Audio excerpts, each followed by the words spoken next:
Em 29 de julho de 2012, Courtney Stauffer desapareceu após uma complicada noite com seus vizinhos. 9 anos depois, o mistério permanece sem solução.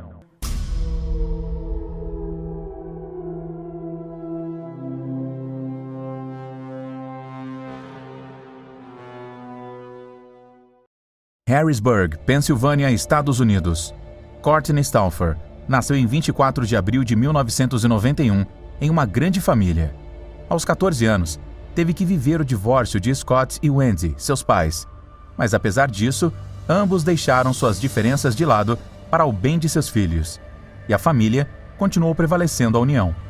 Courtney era uma jovem que ansiava experimentar tudo o que a vida tinha para lhe oferecer. Adorava os animais e, muitas vezes, passava seu tempo ao ar livre. Também tinha um dom para as artes. Adorava contar histórias, dançar, cantar. Depois de terminar o ensino médio, Courtney, em vez de frequentar a faculdade, decidiu seguir os passos de sua mãe e começou a trabalhar como estilista em um salão de beleza local, um cargo que a ajudou muito quando passou a ser tosadora de animais de estimação. Courtney estava encantada com seu novo emprego. Para ela, era mais fácil lidar com animais do que com humanos. Após se formar, Courtney adotou um estilo de vida hippie. Era a sua forma de expressar toda a sua criatividade artística.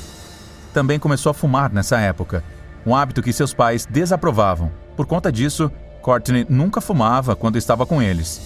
Scott e Wendy tampouco gostavam dos novos amigos com quem Courtney havia começado a andar. Pareciam jovens perigosos, arruinados e sem uma direção clara em suas vidas. Mas se algo mudou a vida de Courtney, foi conhecer Brad Hare, seu namorado. Brad era o oposto dela e levava a relação com mais tranquilidade e harmonia. Era a primeira vez que Courtney sentia algo assim por alguém. Por isso, apenas 9 meses após o início do relacionamento, alugaram um apartamento e foram morar juntos. Na 810 West Main Street, no centro de Palmyra, e apenas a 10 minutos de carro de sua casa da sua infância. Claro, Courtney ainda não sabia, mas aquele apartamento mudaria sua vida para sempre. Na noite de 28 de julho de 2012, Courtney estava dando uma festa em seu apartamento. Tudo era alvoroço, risadas e diversão. Mas de repente, alguém bateu em sua porta. Era a polícia. Um vizinho havia contatado os policiais para informá-los da presença de bebida na festa. E como Brad estava em liberdade condicional por ter dirigido bêbado e sob o efeito de substâncias, foi detido pelos oficiais. Courtney estava convencida de que Todd Saxack era um de seus vizinhos do andar de baixo. Havia visto entrar bebida em seu apartamento e tinha chamado a polícia apenas para colocar Brad em apuros. Courtney havia reclamado em diversas ocasiões para sua mãe que Todd a observava secretamente. Inclusive, uma vez havia-o pegado-a gravando. Era um ser assustador. Em geral, Courtney era uma pessoa amigável e pacífica. Se dava bem com quase todos, mas a disputa com seus vizinhos estava indo longe demais. Eram mais velhos que ela e também costumavam fazer muito barulho. Courtney estava muito preocupada com a prisão de Brad. Temia que o prendessem pelo resto de sua liberdade condicional. Então, Courtney ligou para sua mãe às 9:55 para contar o que havia acontecido. Assim, Wendy lhe ofereceu sua casa para dormir. Mas sua filha rejeitou a proposta. O destino havia enviado a Courtney a uma rota de fuga, mas não a havia aceitado. Sem saber, desperdiçou seu único coringa para continuar com sua vida normal.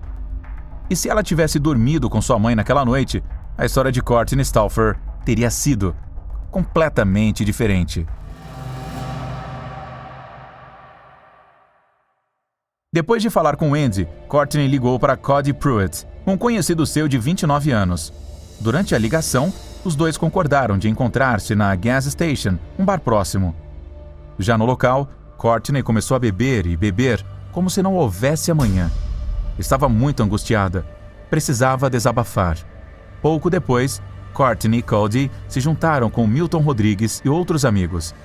Todos entraram no carro de Milton e foram até Harrisburg, onde terminaram tomando drinks no Hardware Bar, na 2nd Street. mas ali as pessoas logo começaram a notar a ira de Courtney. Embora costumasse ser uma pessoa doce e amigável, também poderia ser combativa e conflituosa, especialmente caso se sentisse ofendida. Então, Courtney encontrou no bar um conhecido que acreditava ter roubado coisas de seu apartamento meses antes. E ainda furiosa com a prisão de Brad, começou um confronto com o homem. Mas o indivíduo negava a acusação. Dizia que não havia sido ele. Então Courtney explodiu de raiva. Diante de tal desordem, os seguranças não tiveram escolhas, a não ser intervir. E Courtney foi expulsa do local.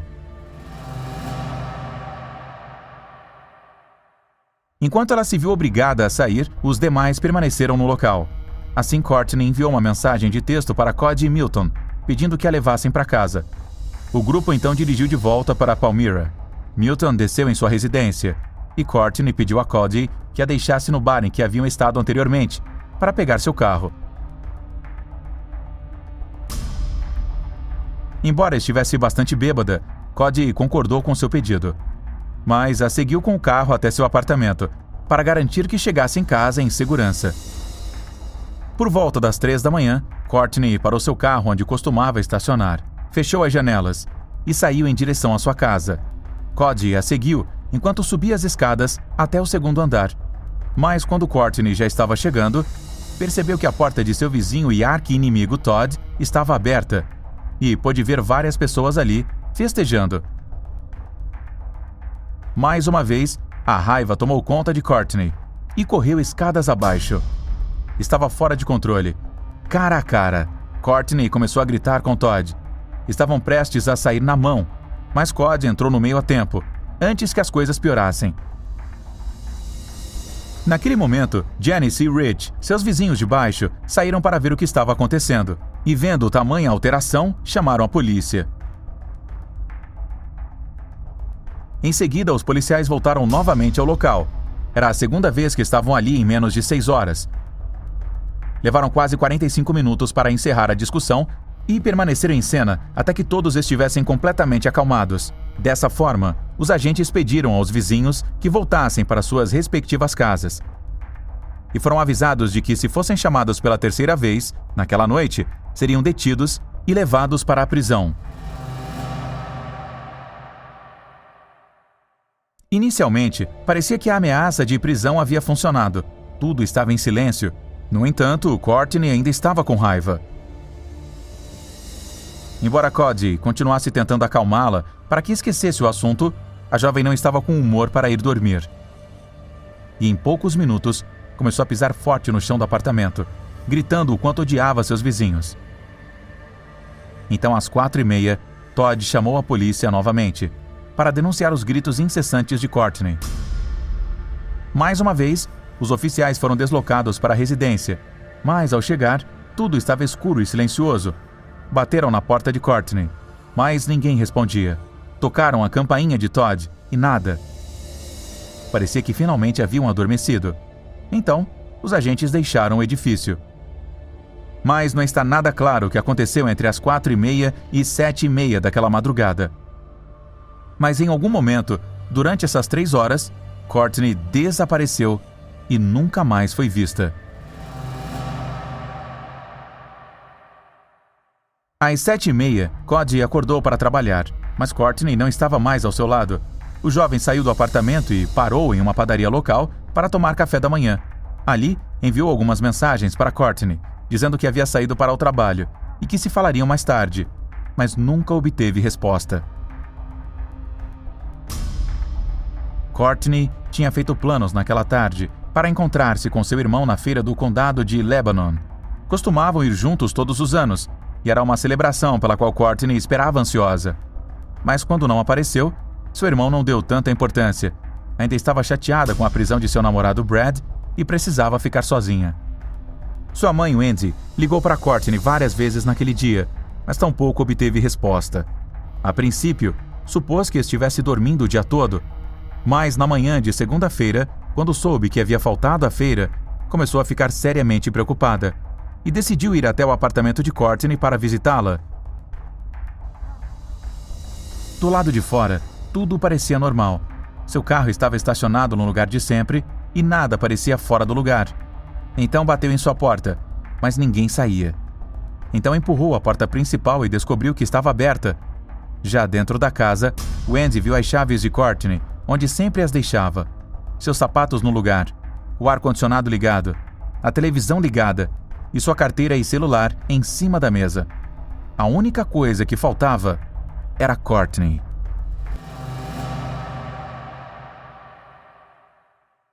Wendy soube imediatamente que havia algo errado, quando percebeu que o labrador de Courtney, Sheba, havia feito suas necessidades no tapete. Sua filha raramente ia a lugares sem seu cachorro, e nunca havia o deixado sozinho no apartamento por mais de 2 horas. Era muito estranho.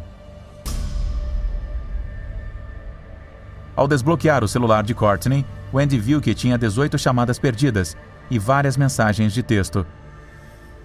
Em pânico, ligou para Scott, seu ex-marido e pai da jovem, e juntos começaram a ligar para as últimas pessoas com quem Courtney havia interagido. Cody foi a última pessoa que havia visto Courtney, mas não sabia o que tinha acontecido. O jovem contou a Scott todo o ocorrido da noite anterior, e sabendo que seria a 3ª vez que os policiais viriam, convenceu Courtney a desligar todas as luzes e ir para a cama. Só assim se livraria de ser presa. Por esse motivo, os agentes não obtiveram respostas na última vez que chegaram ao apartamento. Logo, Cody adormeceu. Supôs que Courtney também, e não escutou mais nada naquela noite. Mas quando acordou, Courtney já não estava mais. Scott se mostrou cético em relação à versão de Cody, mas diante da ausência de evidências, não teve escolha a não ser confiar em seu testemunho. Enquanto isso, Courtney não havia retornado. Então seus pais foram à delegacia para denunciar seu desaparecimento. Sua filha não era o tipo de pessoa que simplesmente fugia sem dar explicações. Então, estavam convencidos de que algo ruim havia acontecido com ela. Os detetives iniciaram a investigação procurando possíveis pistas no apartamento de Courtney, mas não encontraram nada suspeito. Assim, passaram a realizar extensas entrevistas com todas as pessoas que tiveram contato com Courtney na noite de seu desaparecimento. Em paralelo à investigação oficial, Wendy e Scott notaram que seu vizinho Todd, com quem sua filha se dava tão mal, estava agindo de forma estranha. Nem mesmo fazia contato visual com eles quando lhe perguntavam sobre Courtney. Além disso, parecia muito preocupado em remover o lixo de seu apartamento. Colocava vários sacos de lixo em seu carro. Ia e voltava, pouco depois, para repetir o mesmo processo. Era muito suspeito. Quando Scott relatou o comportamento estranho de Todd aos policiais, eles rapidamente obtiveram um mandado de busca na residência e no carro do vizinho. De acordo com Todd, estava fazendo uma reforma em sua casa e removendo entulhos nos sacos. Então os investigadores realizaram testes forenses, mas nem em seu apartamento, nem em seu carro encontraram um rastro de Courtney.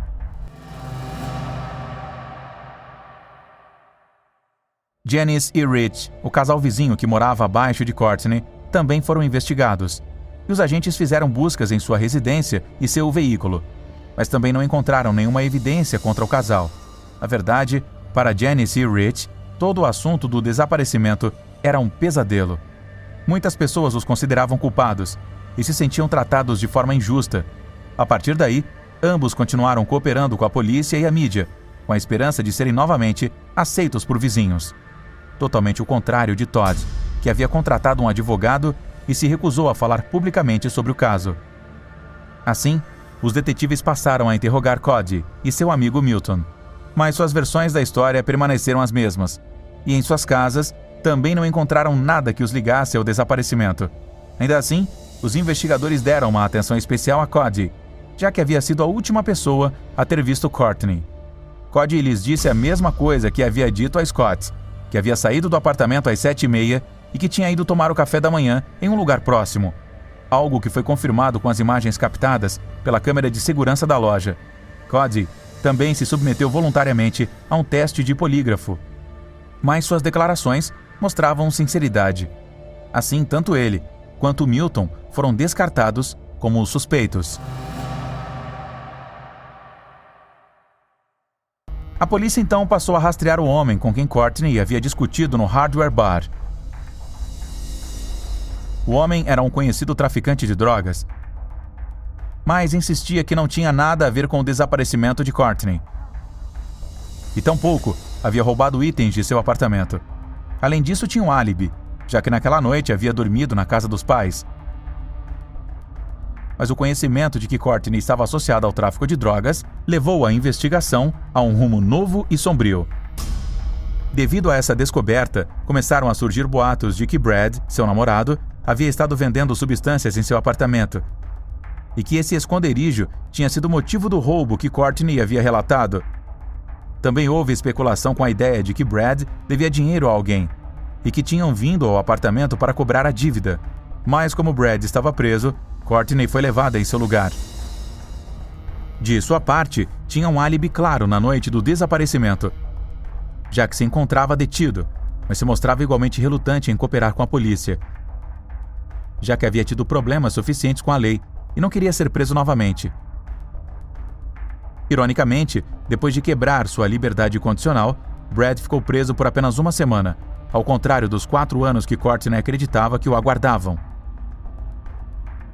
Um fato que, se soubesse naquele momento, teria feito as coisas serem muito diferentes naquela trágica noite.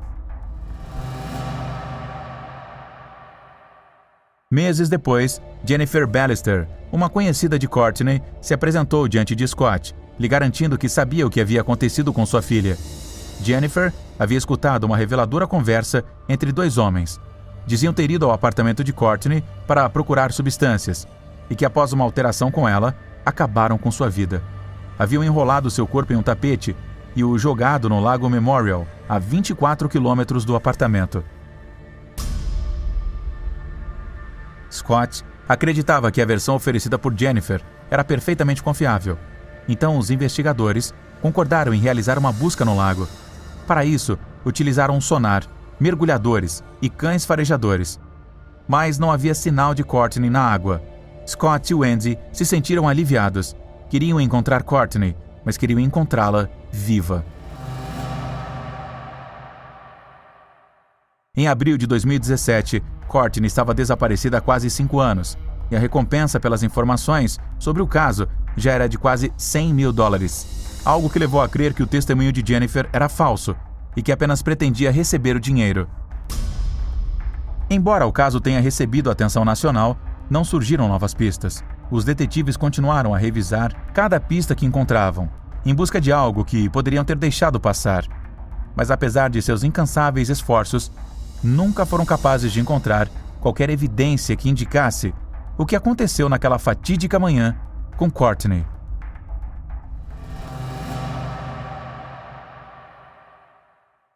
Em 29 de julho de 2012, Courtney Stauffer desapareceu após uma complicada noite com seus vizinhos.